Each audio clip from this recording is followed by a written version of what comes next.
নমস্কার বন্ধুরা, আজ আমি নিয়ে এসেছি শালুক ডাঁটা বা শাপলা দারুণ টেস্টি আর একদম স্বাদে গন্ধে ভরপুর একটি রেসিপি, যেটা গরম ভাতের সাথে খেতে দারুণ লাগে আর তৈরি করাও কিন্তু ভীষণই সহজ। পুরো রেসিপি স্কিপ না করে দেখার অনুরোধ রইল। আশা করছি আপনাদের খুবই ভালো লাগবে। তো প্রথমেই আমি এখানে 3 আঁটে শালুক ডাঁটা নিয়েছি। এবার শালুক ডাঁটার আঁশ বা খোসা ছাড়িয়ে নিচ্ছে। দেখুন, এইভাবে একটু করে ভেঙে তারপর হাতের সাহায্যে টান দিলেই খুব সহজেই কিন্তু ছাড়ানো হয়ে যাবে। আর আপনারা চাইলে ছুরি বা বটিতে করে একটু করে কেটে নিয়ে তারপরও কিন্তু এইভাবে খোসা বা আঁশ ছাড়িয়ে নিতে পারেন। আর এই কাজটা কিন্তু খুবই সহজ, আশা করি আপনারা সকলেই জানেন। তো সমস্ত শালুক ডাঁটার খোসা ছাড়িয়ে নিয়ে তারপর আমি খুব ভালোভাবে ধুয়ে নিয়েছি। তারপর দেখুন, এইভাবে একটা বান্ডিল মতো করে নিয়ে ছুরিতে করে কেটে নিচ্ছি। প্রায় কিন্তু 1 আঙুল মতো লম্বা রেখে শালুক ডাঁটাগুলো আমি কেটে নিচ্ছি। তো সমস্তগুলোই কেটে নিয়েছি। এবার এইগুলো একটা ঝুড়ির মধ্যে আমি উঠিয়ে নিচ্ছি। এবার এইভাবে একটা নিচে ছোট্ট একটা থালা রেখে তারপর ঝুড়িটা বসিয়ে দিয়েছি। তারপর এখানে দিয়ে দিলাম 1/2 চামচ মতো লবণ। লবণটা দিয়ে ভালোভাবে মেখে নেব। মেখে নিয়ে এবার এটাকে কিন্তু প্রায় আমি 10 মিনিট মতো রেখে দেব। আর ততক্ষণে আমি একটা মশলা তৈরি করে নেব, খুবই সামান্য মশলা। এখানে নিয়ে নিচ্ছি 1/2 চামচ মতো সাদা বা হলুদ সর্ষে আর 1/2 চামচ মতো কালো সর্ষে। এবার অল্প একটু লবণ দিয়ে সর্ষেটাকে আমি শিলেতে করে বেটে নিচ্ছি।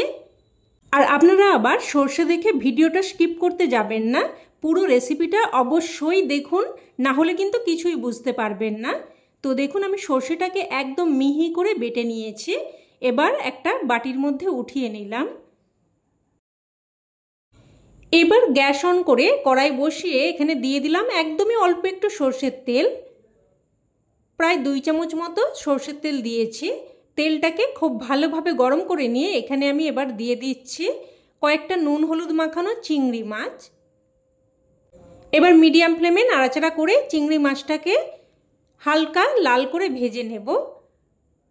খুব বেশি কড়া করে ভাজার প্রয়োজন নেই, হালকা লাল করে চিংড়ি মাছগুলো ভেজে উঠিয়ে নিচ্ছি।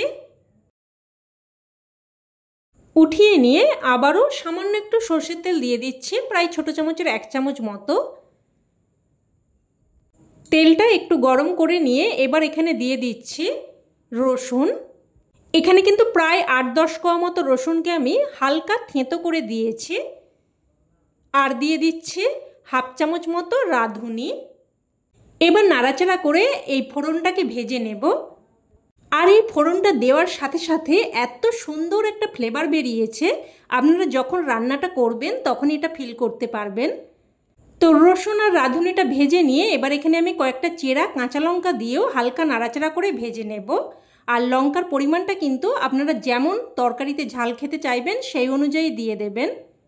তো একটু নাড়াচাড়া করে নিয়ে যখন লঙ্কাতে হালকা ভাজা মতো রং ধরতে শুরু করবে তখন এর মধ্যে দিয়ে দিলাম বেটে রাখা সর্ষে। আর মশলার বাটিটা ধুয়ে সামান্য একটু জলও দিয়ে দিয়েছি। তারপর দিয়ে দিলাম 1/2 চামচ মতো হলুদ গুঁড়ো আর অল্প একটু কাশ্মীরি লঙ্কার গুঁড়ো দিয়ে দিলাম। এতে তরকারির কালারটা সুন্দর আসবে, তবে ঝাল বেশি হবে না। আর আমি কিন্তু কোনো রকম লবণ আর দিচ্ছি না, যেহেতু শালুক ডাঁটাও লবণ দিয়ে মেখে রেখেছিলাম, সর্ষেও লবণ দিয়ে বেটেছি, আর চিংড়ি মাছের মধ্যেও লবণ মেশানো আছে, তাই আর লবণ দিলাম না। তো সব কিছু মিশিয়ে নিয়ে এবার একটা ঢাকনা দিয়ে প্রায় কিন্তু 4 থেকে 5 মিনিট মতো কষিয়ে নেব। এবার এদিকে কিন্তু প্রায় 10 থেকে 15 মিনিট মতো হয়ে গেছে আর কতটা জল বেরিয়েছে দেখুন। তো এইভাবে হাতে করে যতটা সম্ভব পারা যায় চেপে চেপে শালুক ডাঁটা থেকে জলটা বের করে নিতে হবে। আর আপনারা যদি এই প্রসেসটা করে ফেলতে পারেন তাহলে কিন্তু শালুক ডাঁটা একদমই গোটা গোটা থাকবে, একটাও কিন্তু গলে যাবে না। তো একই রকমভাবে সমস্ত শালুক ডাঁটাগুলোই রেডি করে নিয়েছি। দেখুন কতটা জল বেরিয়েছে, এই জলটা কিন্তু আমি বাদ দিয়ে দিচ্ছি। এবার এদিকে প্রায় কিন্তু 4-5 মিনিট মতো মশলাটাকে কষিয়ে নিয়েছি। দেখুন মশলা থেকে একদম তেল সেপারেট হয়ে গেছে। এবার এখানে শালুক ডাঁটাগুলো দিয়ে দিচ্ছি। এবার নাড়াচাড়া করে সব কিছু ভালোভাবে মিশিয়ে নিয়ে প্রায় কিন্তু মিনিট 2 মতো রান্না করে নেব। আপনারা হয়তো অনেক রকমভাবেই শালুক ডাঁটা রান্না করে খেয়েছেন, তবে এইভাবে একবার অবশ্যই কিন্তু বানিয়ে দেখবেন। আর এই সময় কিন্তু প্রচুর পরিমাণে শালুক ডাঁটা পাওয়া যাচ্ছে, তাই এই রেসিপি কিন্তু একদমই মিস করবেন না।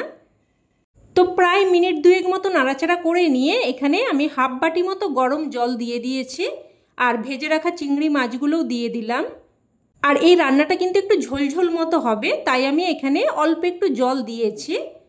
তবে খুব বেশি জল কিন্তু দিতে যাবেন না, কারণ এমনিতেই শালুক ডাঁটা থেকে জল বেরোবে। তো সব কিছু মিশিয়ে নিয়ে এবার একটা ঢাকনা দিয়ে মিডিয়াম ফ্লেমে প্রায় 4 থেকে 5 মিনিট মতো রান্না করে নেব। তো ঢাকনা দিয়ে প্রায় 4 থেকে 5 মিনিট মতো রান্না করে নিয়েছি। আবারও একটু নাড়াচাড়া করে মিশিয়ে দিলাম। এবার এখানে দিয়ে দিচ্ছি একদমই সামান্য একটু চিনি, এতে করে স্বাদটা সুন্দরভাবে ব্যালেন্স হবে আর খেতেও কিন্তু খুবই ভালো লাগবে। তবে আপনারা যদি অপছন্দ করেন চিনিটা বাদ দিয়েও রান্নাটা করতে পারেন, তবে একদমই কিন্তু সামান্য একটুই চিনি দিয়েছি। আর দিয়ে দিয়েছি কিছু কুচানো ধনেপাতা। আর দেখুন শালুক ডাঁটাগুলো কিন্তু একদম গোটা গোটা আছে, একটুও গলে যায়নি। তো সব কিছু মিশিয়ে নিয়ে এবার গ্যাসের ফ্লেম বন্ধ করে স্ট্যান্ডিং টাইমে রেখে দিয়েছিলাম। আর রান্না কিন্তু এখন একদম তৈরি। দেখুন দেখতে কতটা লোভনীয় হয়েছে, খেতে কিন্তু তার থেকেও বেশি টেস্টি হয়। গরম ভাতের সাথে খেতে কিন্তু জাস্ট ফাটাফাটি লাগে। অবশ্যই এইভাবে একবার বানিয়ে দেখুন, না হলে কিন্তু এর স্বাদ আপনারা উপলব্ধিই করতে পারবেন না। তো রেসিপি কেমন লাগলো অবশ্যই কমেন্টে জানাবেন, আর ভালো লেগে থাকলে প্লিজ একটা লাইক দিয়ে দেবেন। চাইলে অন্যান্য বন্ধুবান্ধবদের সাথে শেয়ারও করতে পারেন। আর চ্যানেলের নতুন বন্ধু হয়ে থাকলে চ্যানেলটি অবশ্যই করে সাবস্ক্রাইব করে নেবেন। তো আজ এই অবধি, আবারও অন্য কোনো রেসিপিতে দেখা হবে। ততক্ষণে ভালো থাকবেন, সুস্থ থাকবেন, আর সকলকে ধন্যবাদ।